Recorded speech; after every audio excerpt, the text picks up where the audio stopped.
Hello and welcome to our reflection for today, Thursday the 11th of June. I hope you're still coping in what's still a very difficult time, in some ways probably more difficult than it was 11 weeks ago. People seem to have become a little complacent and relaxed, and I think that's a difficult thing. Please continue to remember and adhere to the instructions we have been given.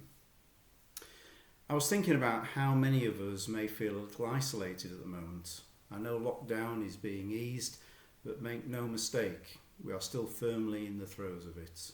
Not just physical isolation, but spiritual isolation.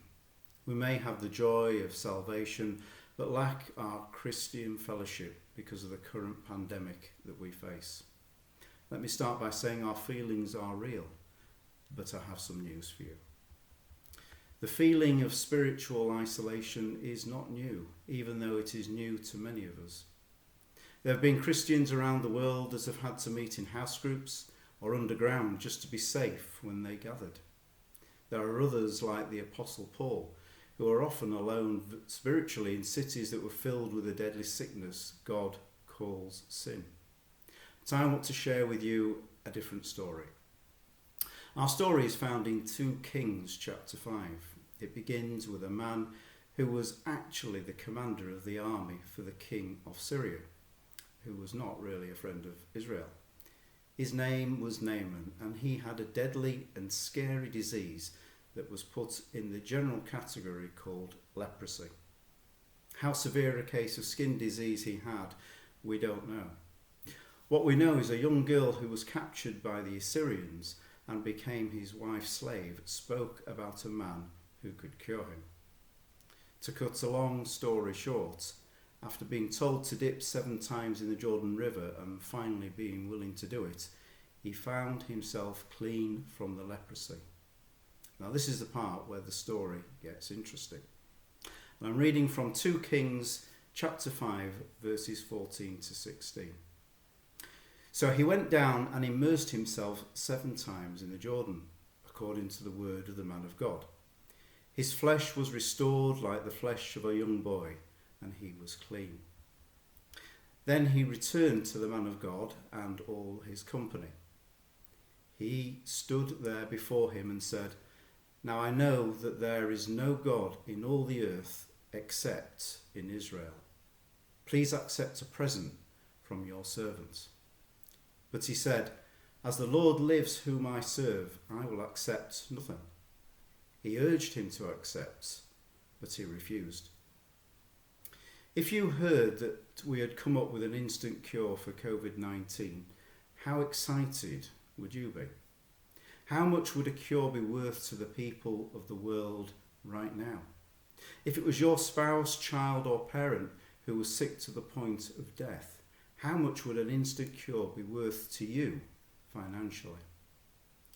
The interesting part is this gift of instant cure was offered free of charge. Here is what Naaman learned. There is just one God in all the world. To say that Naaman believed and was filled with a joy is an understatement. But there was a problem.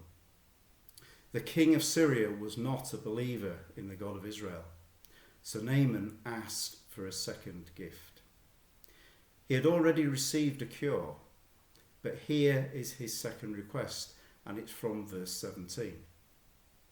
Then Naaman said, "If not, please let 2 mule loads of earth be given to your servant, for your servant will no longer offer burnt offering or sacrifice to any god except the Lord." Here is a man who knew he would be spiritually isolated, a man who had a job in a world that didn't believe, yet he became a believer. He didn't want his spiritual isolation to end his relationship with God. Isn't that where so many of us are today, with not being able to gather physically in a church building, praising God in song together physically, having communion as a church family physically, sharing prayer requests and having prayer time physically? We can and do meet virtually. Thank goodness that we still have that ability.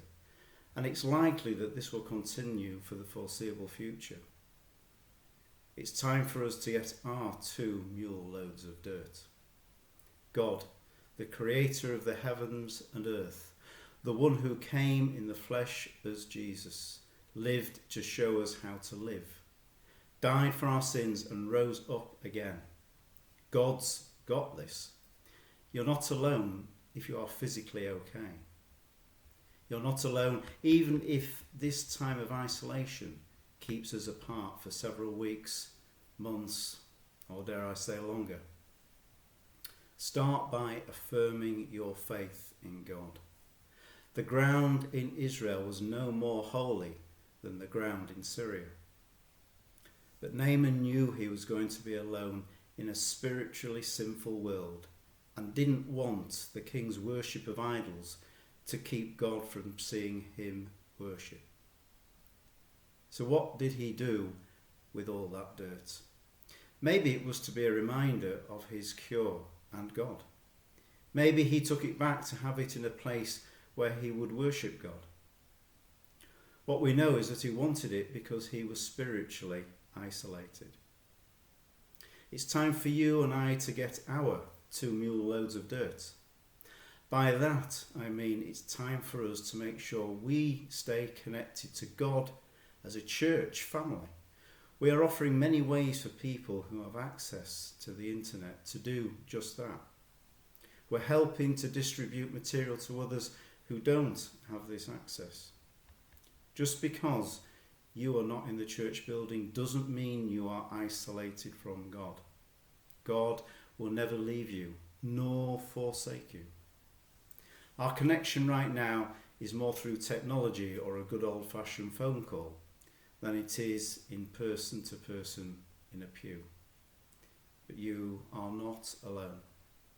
Take your spiritual dirt and keep your holy ground in worship to God. Amen. Let us pray. Creator, life-giver, you love the world so much that in Jesus you promised to be with us till the end of time. We are grateful that your presence continues, for we are in a time of trouble. As this virus continues to threaten your world and its people, thank you for being with us during another day of social distancing and uncertainty.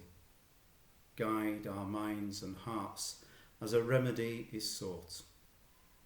May the successful outcome bring us closer to one another and to you. Amen. And until we meet again, may the God of peace be with you.